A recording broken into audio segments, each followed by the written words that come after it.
কারণ আমরা সবাই জানি বাবা ভগবানকে লক্ষণ বেশি ভালোবাসে, কিন্তু লক্ষণের থেকেও আমার ভরত ভাই বেশি ভালোবাসে। কিরকম ভালোবাসা দেখে, রাম যখন বনবাসে যায়, বাবা বলেন তো তখন ভরত কোথায় ছিল? মামার বাড়ি।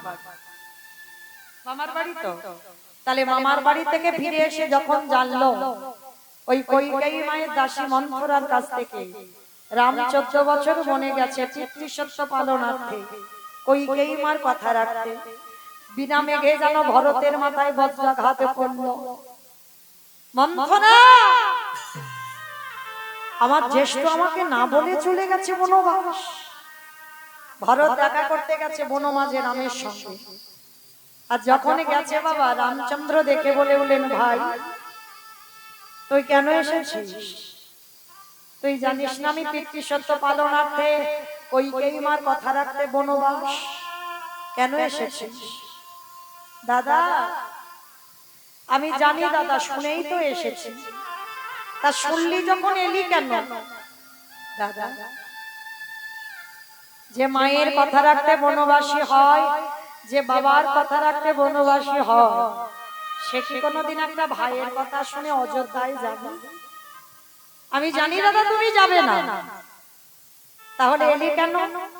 বলে দুটো প্রশ্ন করতে। অমাইরা, এই জগতে ভাইয়ে ভাইয়ে রাগারাগি হয়, ভাইয়ে ভাইয়ে মারামারি হয়, ভাইয়ে ভাইয়ে খুনোখুনি হয়। তবে আজকে দেখবেন এই রামচন্দ্রে আর ভরতের চরিত্র শ্রবণ করে ভাইয়েদের চরিত্র কেমন হওয়া উচিত, এক ভাই আর এক ভাইকে কেমন করে ভালোবাসতে হয়, আমার রামচন্দ্র আর ভরত ভাই শিখিয়েছে। ভরত বলে বলেন, দাদা আমি জানি তুমি যাবে না, কিন্তু আমি এসেছি শুধু তোমাকে দুটো প্রশ্ন করতে। প্রশ্ন? কি প্রশ্ন ভাই? আচ্ছা দাদা, আমি শুধু জানতে চাই, এই যে তুমি আমার মার কথা রাখতে বাবার কথা রাখতে বনবাস হয়েছো, আচ্ছা বলো তো দাদা, আমার মা যে দুটো বর চেয়েছিল বাবার কাছে, কোন বরটা আগে চেয়েছিল? মায়েরা আপনারা ভেবে বলবেন, যারা কীর্তন বোঝেন বা শোনেন। একবারে ভরত রাজা হবে, একবারে রাম বনে যাবে, তাহলে দুটোর মধ্যে কোনটা আগে চেয়েছিল? রাম বনে যাবে না ভরত রাজা হবে? ভরত রাজা হবে। ভরত ভাই কোন জায়গায় ধরেছে দেখো। দাদা আগে তো আমার মা বলেছিল আমার ভরত রাজা হোক, তারপরে বলেছিল রাম বনে যা। তাহলে দাদা আমি মামার বাড়ি থেকে ফিরলাম না, আমি রাজত্ব পেলাম না, রাজ সিংহাসনে বসলাম না, তুমি পালিয়ে এলে কেন? দাদা তুমি জানো যে ভরত এসে যদি সিংহাসনে বসে, তাহলে ভরত অযোধ্যায় রাজা হয়ে আদেশ দিত কোন পুত্র বনবাসে যাবে না। আর আমি রাজা মানে আমার কথা শেষ কথা, আর আমার আদেশ অযোধ্যায় সবাইকে পালন করতে হবে। দাদা এটা তুমি জানতে আমি করব, তাই তো তুমি আমার ভয়ে পালিয়ে এসেছো। রামচন্দ্র মাথা নিচু করে বলল, ভাই তুই ঠিক বলেছিস, আমি পিতৃসত্য পালনের জন্য বনবাস নয়, কইকেয়ী মার কথা রাখতে বনবাস নয়, আমি বনবাস হয়েছি আমার কাজের জন্য। কত যোগীমণি ঋষি যুগ যুগ ধরে বসে কাঁদছে, আমি যদি বনবাসে না আসতাম তাদেরকে উদ্ধার করতাম কি করে? সবরী মা চণ্ডাল কুলে বসে কাঁদে, তাকে যদি কৃপা না করি উদ্ধার পাবে কি করে? রাবণ রাজার গোটা বংশ পড়ে আছে, 1 লক্ষ ছেলে শোভা লক্ষ নাতি, উদ্ধার করতে হবে আমাকে। সীতা যদি চুরি না হয় তো আমি ওদের বংশটাকে ধ্বংস করব কি করে? তাহলে ভাই তুই ঠিক ধরেছিস, মার জন্য নয়, বাবার জন্য নয়, আমার কাজের জন্য আমি বনবাস। ভরত তখন বলেছিল, দাদা বেশ, তুমি যখন স্বীকার করে নিলে আর আমার কিছু বলার নেই। তবে দাদা 14 বছর হয়ে গেলে ফিরে যাবো।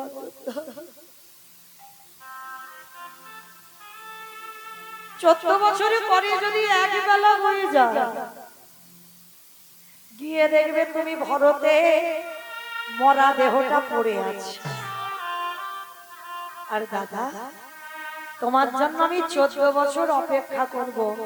14 বছর পর এক বেলা তোমার জন্য আমি আর কষ্ট সহ্য করতে পারব না। রামচন্দ্রের চোখে এলো জল। ভরত বলছে দাদা একটা জিনিস চাইবো, তুমি দেবে? বল ভাই কি চাস? দাদা আমি কোনোদিন এই জিনিস চাইনি, আজকে যেটা চাইবো। বল তুই কি চাস? আমার কাছে যদি থাকে আমি তোরে দেব। দাদা গো তোমার চরণে আমার নিবেদন, তোমার চরণের চরণ জোড়ায় আমার একবার দাও। আজকে সেই ভরত হয়েছে মা সুদামা, আর সুদামা হয়ে কিছুতেই বাবা আমার কৃষ্ণের কাঁধে চড়বে না। জোর করে আমার ভগবান কাঁধে তুলেছে, মানে পিঠের দিকে একটা পা আর বুকের দিকে একটা পা। ভগবান বলে এরকম করে তো আমি যুগল চরণ পাবো না। এইবার দুটো পা একেবারে কাঁধে বসিয়ে দুটো চরণ সুদামার দিল। এইবার ভগবান আমার সুদামার চরণ যুগলে ধরো, নয়নের জলে দিয়ে সুদামার চরণ ধোবাইছে। সুদামা তো বুঝতে পারছে না। সুদামা মনে মনে ভাবছে আমার কানাই বন্ধুর বোধহয় কষ্ট হচ্ছে। এইবার গোবিন্দ আমার হরি বল। সুদামা বলছে কানাই আমি বুঝতে পেরেছি আমি অনেক ভারী হয়েছি, তো আমাকে কাঁধে নিয়ে তো চড়াতে কষ্ট হচ্ছে।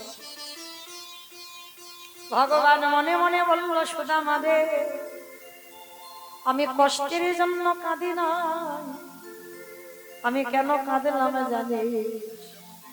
বহুদিন পরে ভক্ত পদ যুগল আমার হৃদয়ে, তাই ভক্ত পদ ধুলায় আমার হৃদয়ে ধরে আমার কি মনে হলো জানিস? সেই যে ভরত হয়ে যেদিন আমার ভাই ছিলিস, আমার থেকে ছোট ছিলিস বলে কিছু করতে পারিস, আজ আমরা দুজনে বন্ধু বন্ধু হব। আমি কথা দিলাম আজকের পর থেকে তোর এই চরণ আমি আর ছাড়ব না। এই কথা মনে পড়ছে আর কৃষ্ণে একেবারে অনর্গল চোখ দিয়ে জল পড়ছে, আমার সুদামার চরণ দুটো ধোয়াচ্ছে। দুই বন্ধু আজকের খেলা শেষ করে যে যার ঘরে গেলে, যে যার ঘরে গিয়ে এইবার কৃষ্ণ ভর্তি হয়েছে পাঠশালায় শান্তিপনিমণির আশ্রমে। সুদামা বায়না ধরে চমা অমা আমিও পাঠশালায় যাব। হ্যাঁ রে বাবা তুই যে আমার একমাত্র নয়নের মন, তুই কি করে যাবি বাবা? আর আমি কাকে নিয়ে থাকবো? বেশ মা আমি যদি লেখাপড়া না শিখে বড় না হই তাহলে কি কোনোদিন আমি শিক্ষায় শিক্ষিত হতে পারবো? আমাকে লেখাপড়া শিখে বড় হতে হবে। মা বলছে ঠিক আছে বাবা, তবে যা, যাবার সময় একটা কাজ করিস। কি কাজ? এইবার কি করেছে বাবা, গুরুদেবের নাম করতে করতে সুদামা পৌঁছে গেছে গুরুদেব শান্তিপনিমণির আশ্রম। আর শান্তিপনিমণির আশ্রমে গিয়ে যেই না চরণে আছাড় খেয়ে পড়লো, গুরুদেব জিজ্ঞেস করলো পাছাড় কে তুই? থাকিস কোথায়? বাড়ি কোথায়? নাম কি? বাবা মাকে? অনেক প্রশ্ন। সুদামা একবার বলে উঠলে গুরুদেব আমি সুদামা। সুদামা অনতি দূরে আমার কৃষ্ণ দয়াময় দেখছে। সুদামা আজকে আমি চলে এলাম বলে তুইও থাকতে পারলি না। কৃষ্ণ এসে বলছে গুরুদেব, গুরুদেব ও তো আমার বন্ধু সুদামা, ও ব্রাহ্মণ ঘরের ছেলে, ও খুব ভালো ছেলে গুরুদেব, তুমি ওকে ঠাঁই দাও। কৃষ্ণ তুমি যখন বলছো আমি ওকে আশ্রয় দেব, তবে তুমি মনে রেখো কৃষ্ণ, যদি কোনোদিন সুদামা অন্যায় কাজ করে, কোনোদিন ভুল কাজ করে, সেদিন আমি ওকে গলা ধাক্কা দিয়ে ওকে বাড়ি থেকে বের করে দেব। কৃষ্ণ বলল, গুরুদেব তুমি জানোই না আমার সুদামা কত ভালো ছিল, আর এই গুরুমা ছিল যার নাম মহামায়া। মহামায়া ছুটতে ছুটতে এসে, আর মহামায়ার একটা ছেলে ছিল যার নাম মধুমঙ্গল। 6 বছর আগে ছেলেটা জলে ডুবে মারা যায়, আর সেদিন থেকে মধুমঙ্গলের জন্য কেঁদে কেঁদে পাগল গুরুমা। আজকে যেই না সুদামাকে দেখেছে, সুদামাকে দেখে বাবা মনে করেছে আমার হারিয়ে যাওয়া সন্তান, এই তো আমার হারিয়ে যাওয়া সন্তান, এই তো আমার মধুমঙ্গল। সুদামা বলছে, মা আমি তোমার মধুমঙ্গল নই। আমি মধুমঙ্গল হব কেন? আমি মধুমঙ্গল নই, আমি সুদামা। না, তুই সুদামা নস, তুই মধুমঙ্গল আমার। মা বলছে, আজকে থেকে তুই আমার হারিয়ে যাওয়া সন্তান, তোকে আমি আমার হারিয়ে যাওয়া ছেলের জায়গাটা দিলাম। ছোট্ট ছেলেটা, গুরুমা যেই না ছেলের জায়গাটা দিয়েছে, কৃষ্ণকে দূরে সরিয়ে দিচ্ছে। আর কৃষ্ণ দয়াময় বলে উঠলেন, গুরুমা যখন তোমার কেউ ছিল না, তখন ছিলাম আমি। এখনো তোমার সব হলো, পরেরটা সবাই জানে। গুরুমা তুমি সুদামাকে পেয়ে তুমি আমারে ভুলে যাচ্ছ, আর এই পৃথিবীতে যারা যারা আমারে ভুলে যায় তাদের আমি ছেড়ে দিই না। তুমি তৈরি হয়ে থেকো গুরুমা, আমায় ভজে মাগে বিষয় সুখ, অমৃত ছাড়িয়ে দিই সংসারে দুঃখ। কৃষ্ণ কহে আমি বিজ্ঞ, সেই মূর্খে বিষয় কেন দিব, সচরণ অমৃত দিয়ে তারে বিষয় ভুলাইব। গুরুমা তুমি আমার জায়গাটা সুদামাকে দিয়েছ, আর আমাকে এত দূরে ঠেলে দিচ্ছ, তবে তুমি তৈরি হয়ে থেকো গুরুমা। মহামায়ার যেন হারিয়ে যাওয়া সন্তান সুদামা আগে কৃষ্ণকে কোলের কাছে নিয়ে রাখত, আজকে সুদামাকে কোলের কাছে নিয়ে রাখে। বেশ কিছুদিন কেটে যাবার পর আজকের বাবা সুদামা মা গুরুমার কাছে আছে। গুরুমা কৃষ্ণকে আদেশ দিচ্ছে, কৃষ্ণ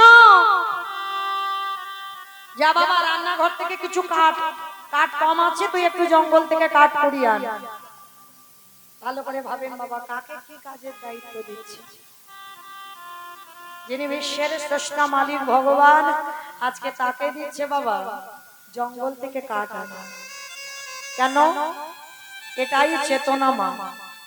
কারণ ভগবান সমাজকে শেখালো শুধু গুরু চরণ ধরলে হবে না, গুরু সেবা করতে হবে। গুরু সেবা করতে শিখতে হবে, আর গুরু সেবা করা না শিখলে কোনো দিনই বাবা তোমার গৌর গোবিন্দ কৃপা হবে না। সে বছরে একবার গুরুদেব দীক্ষা দিয়েছে, ওই শেষ না। তাই কৃষ্ণ তিনি বিশ্বের শ্রেষ্ঠ মালিক হয়ে আজকে শিক্ষা দিয়েছে। এইবার দেখেন কৃষ্ণ বলছে, ঠিক আছে গুরুমা, আমি কাঠ আনতে যাব। সুদামা বায়না ধরেছে, ও মাম্মা আমিও যাব। না বাবা, আকাশ মেঘাচ্ছন্ন, টিপ টিপ করে বৃষ্টি পড়ছে, আমি তোকে যেতে দিতে পারবো না। ও মা, তুমি কেন বুঝতে পারছো না? কৃষ্ণ তো আছে, কিচ্ছু হবে না, তুমি অনুমতি দাও। গুরুমা বলছে, বেশ, তবে যাবি বলছিস যা। আঁচলে করে বাবা কিছু ছোলা ভিজিয়ে দিয়েছিল, ছোলাটা আঁচলে বেঁধে দিয়েছে, দিয়ে বলছে, সুদামা কৃষ্ণকে দিবি না, যদি খিদে পায় একা একা খেয়ে নি। ভগবানের তো কান খোলা আছে, মনে মনে যদি কেউ কিছু বলে সেটা তার কানে চলে যায়। কৃষ্ণ বলে বলেন, গুরুমা আজকে সুদামাকে এত ভালোবেসেছো, একটু ছোলা তাও আমাকে দিতে তুমি বারণ করে দিচ্ছ, কিন্তু তুমি তো জানো না সুদামা আমাকে দিয়ে তবে খাবে। ছোলাটা আঁচলে দিয়েছে, সুদামা কৃষ্ণকে নিয়ে জঙ্গলে কাঠ কুড়াতে যাচ্ছে। কৃষ্ণ ছাড়া কে আছে আমার,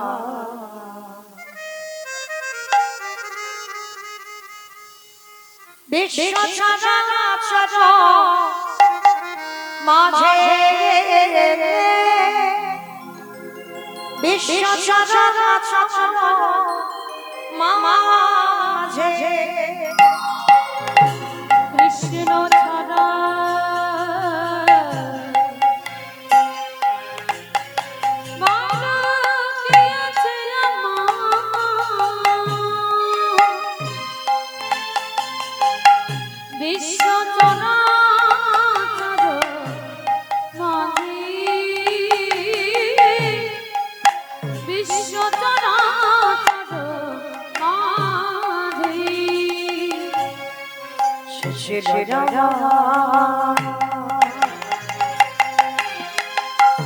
দুঃখ শোষে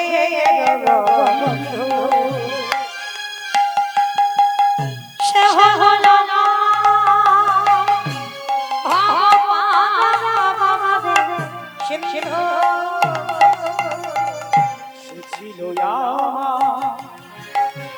দুঃখ সুখের বন্ধু, সে হলো আমার অনারে সিন্ধু। দাদা ভুলে পারি, দাদা ভুলে পারি, দাদা ভুলে পারি।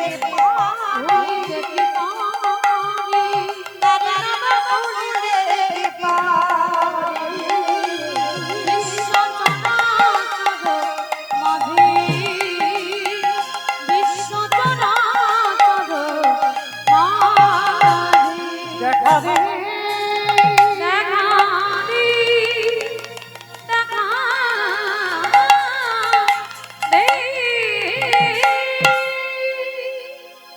দেখা দে, দেখা দে, দেখা দে, দেখা দে। হঠাৎ ঝড়ো বৃষ্টি হলো, একটা গাছের ডাল ভেঙে কৃষ্ণের গায়ে পড়তে যাবে, সুদামা ছুটে গিয়ে কৃষ্ণকে জড়িয়ে ধরল।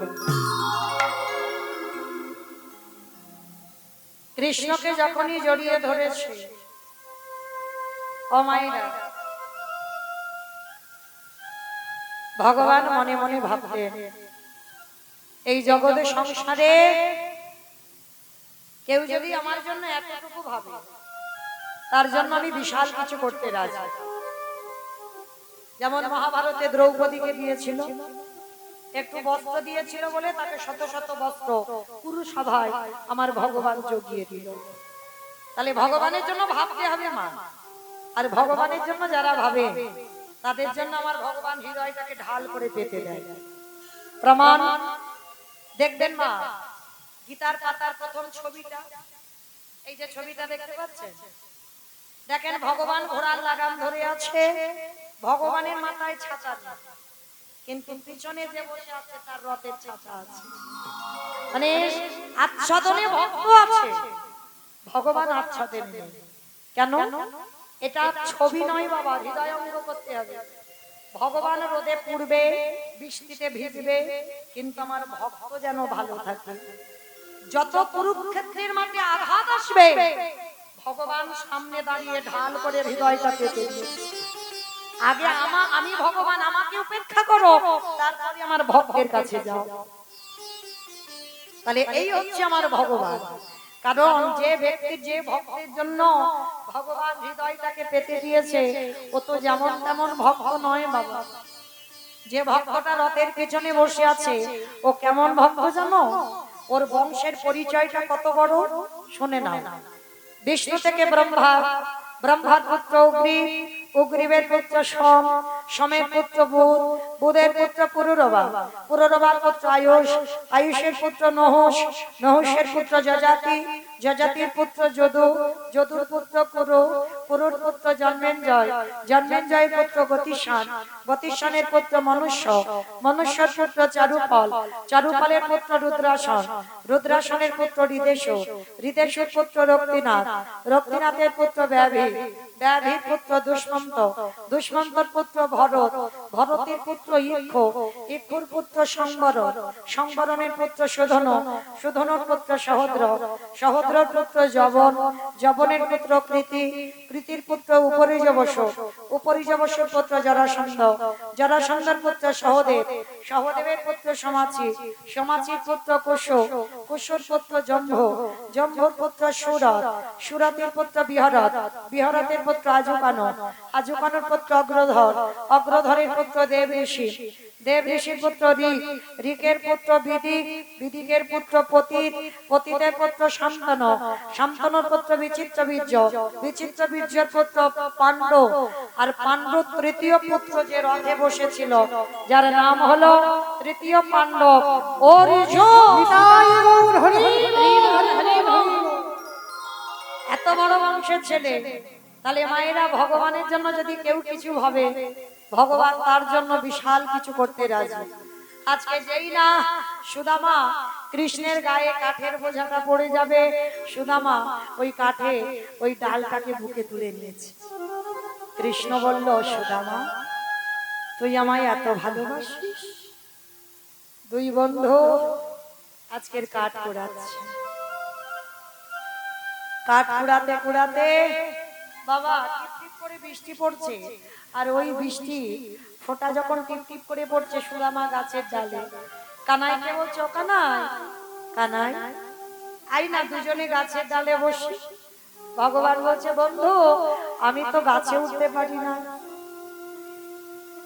ভগবান নাকি গাছে উঠতে পারে না, যে এক লাফ দিয়ে কদম্ব বৃক্ষের ডালে উঠে কালীয় হদে পড়ে কালীয় নাথকে দমন করলো, যে ব্রজঙ্গনাদের বস্ত্র চুরি করে বটবৃক্ষের ডালে ঝুলিয়ে রাখলো, যে পীরের উপর পিড়ি দিয়ে ননি চুরি করে খায়, সে নাকি গাছে উঠতে পারে না।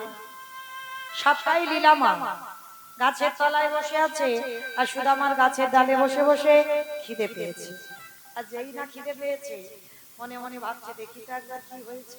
গুরুমা তো দিয়েছিল ছোলা, আর ছোলাগুলো বের করে ছোলাগুলো খেতে খেতে বাবা সব ছোলা খেয়ে ফেলেছে।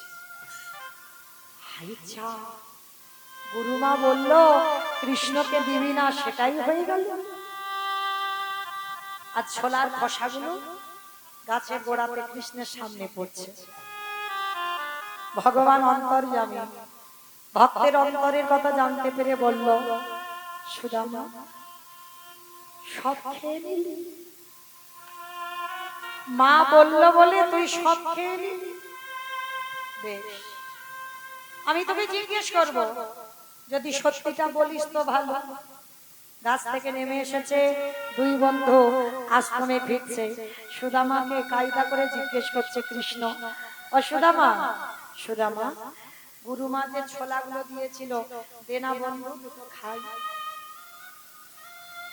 যেই না বলেছে দেনা বন্ধু দুটো খাই, সঙ্গে সঙ্গে বাবা সুদামা একেবারেই মিথ্যা কথা বলছে, বন্ধু বন্ধু আমার গুরুমা দিয়েছিল, কিন্তু জানিস কখন আমার আঁচল থেকে সব খুলে কোথায় না জানি পড়ে গেছে।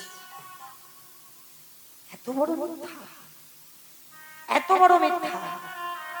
ভগবানের অভিমান হলো, সুদামা যারা যারা আমার সঙ্গে ছলনা করে, মিথ্যা ছলনা, তাদেরকে আমি ছেড়ে দিই না। তৈরি হয়ে নে সুদামা, এর শাস্তি শুধু আসলে একদিন শোধ করে দেব। ভগবান কিছু বুঝতে দিল না, ভগবান জানতে দিল না। দুই বন্ধু পৌঁছে গেল গুরুদেবের আশ্রমে। আশ্রমে গিয়ে বেশ কিছুদিন কেটে গেল। কেটে যাবার পরে হঠাৎ একদিন রাতের অন্ধকারে সুদামা বসে বসে খাচ্ছে। আমি বহুদিন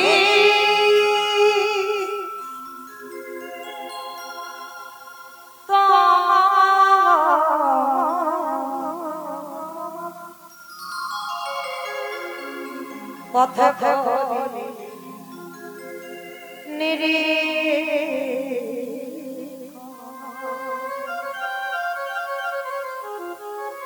কবে আসিবে দাদা গো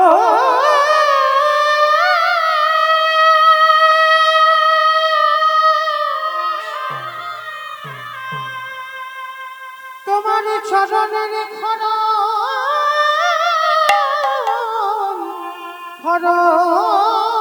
যুগা দাদা তুমি আমার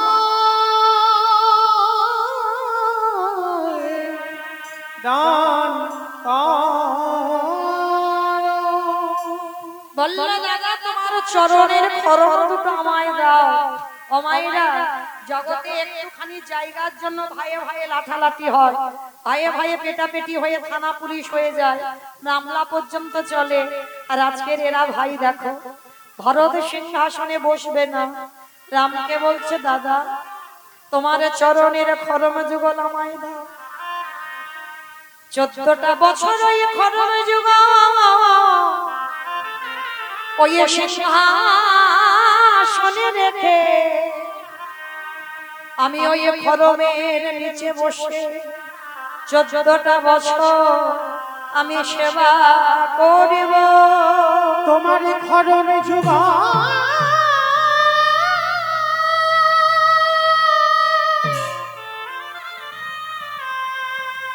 ওই সিংহাসনে রেখে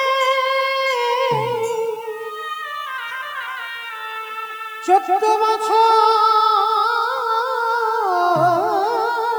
আমি হরি বল হরি বল। 14 বছরে আমি ওই যুগল চরণ সেবা করি। যে জায়গাটা তোমার জায়গা সে জায়গাতে তো আমি বসতে পারবো না দাদা। তখন আমার রামচন্দ্র বলেছিল ভাই এই যে আজকে তুই আমার খরম 14 বছর সেবা করবি, আমি তো তোর কাছে ঋণী হয়ে যাব, এই ঋণ আমি শোধ করব। কবে জানিস? ওই বৃন্দাবনে যেদিন আমি কৃষ্ণ হব সেদিন তুই আর আমি আমরা দুইজনে ভাই ভাই হব না, তুই হবি আমার সুদামা বন্ধু। যেদিন দ্বারকায় আমার কাছে তুই যাবি সুদামা বন্ধু হই, আমি নিজের হাতে তোর চরণ যুগ সেবা করব। যেদিন বন্ধু হয়ে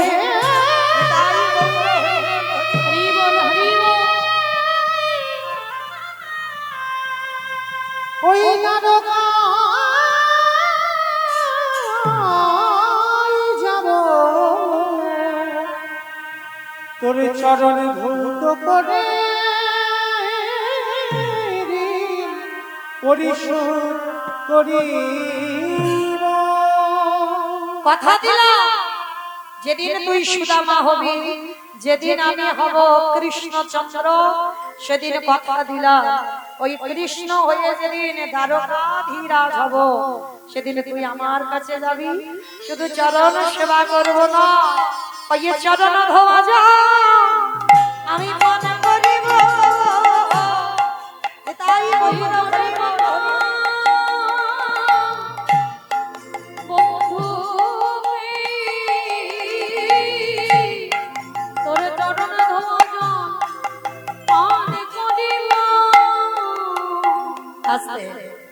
জয় গুরু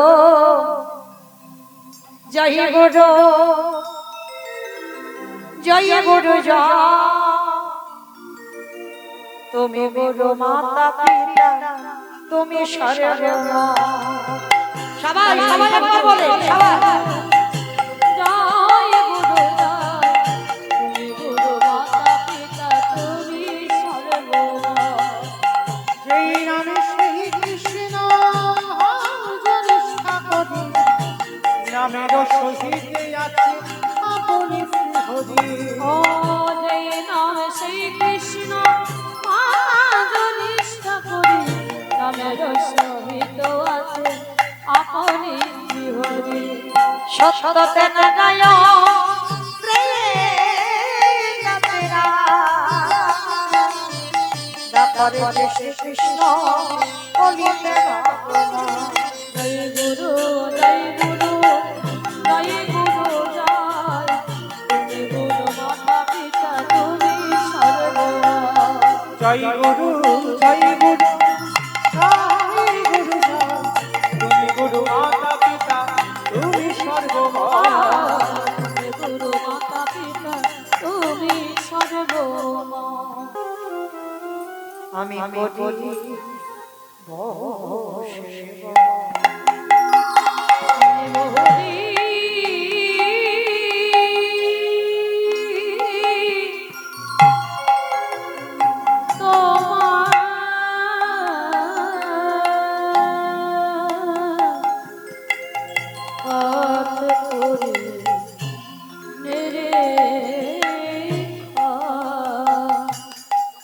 কবে আসবে আমার করিব সেবা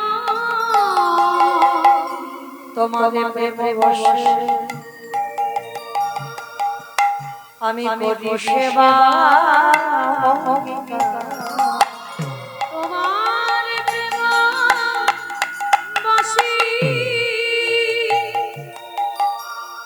আমি করি সেবা অঙ্গীকার দর্শন দিয়া নিষ্কারিব জগৎ দর্শন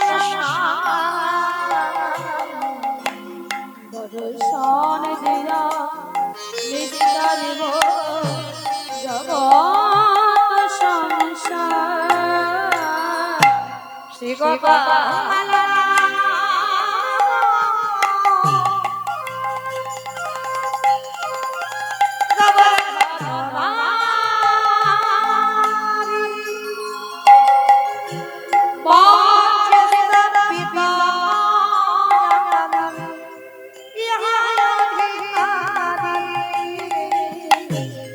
শ্রী গোপাল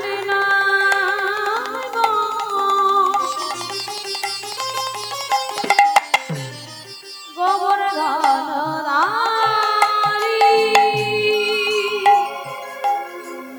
বন্দে স্থাপিত আমি ইহা অধিকারী দেখা দে